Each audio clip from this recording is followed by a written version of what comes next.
DTI, Dole required free swab tests for hospitality, tourism, manufacturing employees.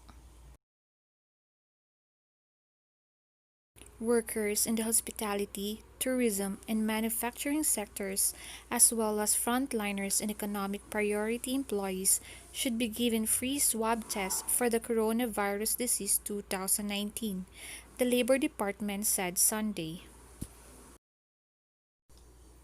Under the Joint Memorandum Circular 20-04, workers in the following sectors are required to under the real-time reverse transcription polymerase chain reaction test free of charge.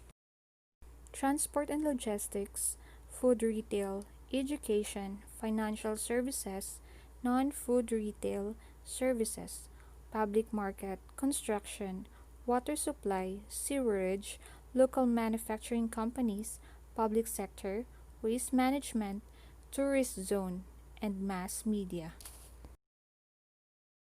The JMC was in coordination with the Department of Trade and Industry and took effect Saturday, August 15. Under the guidelines, workers in the hospitality and tourism sectors in Boracay, Coron, El Nido, Panglao, Siargao, and other tourist zones identified by the Department of Tourism should undergo the test every 4 weeks. These involve in manufacturing companies and public service providers in economic zone located within special concern areas should be tested every quarter. Sick leave benefits, medical insurance coverage, including supplemental pay allowance for COVID-19, RT-PCR tests confirmed employees or close contacts made to undergo a 14-day quarantine must be also provided to workers, the Dole said. The People Management Association of the Philippines in May already appealed for the government to consider providing free testing to private sector employees, especially those working for the micro, small and medium enterprises.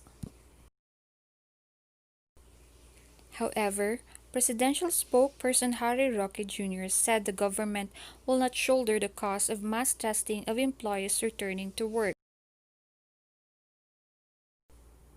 According to the Dole, the JMC covers all establishments, projects, sites, and all other places where work is being undertaken in branches of economic activity except in the public sectors. The COVID-19 testing must be at no cost to the employees, Labor Secretary Sylvester Bello III said in an emailed statement.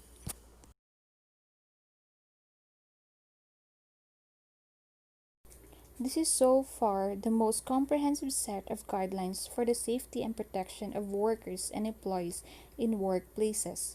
The strict observance of these health protocols will make a big difference in a long-drawn battle to defeat COVID-19 and ensure the productivity of the Filipino workforce, he added. Employers classified as large and medium-sized private establishment or those with total assets above 15 million peso are also required to provide shuttle services for employees. Tell me pretty lies, look me in the face, tell me that you love me, even if it's fake.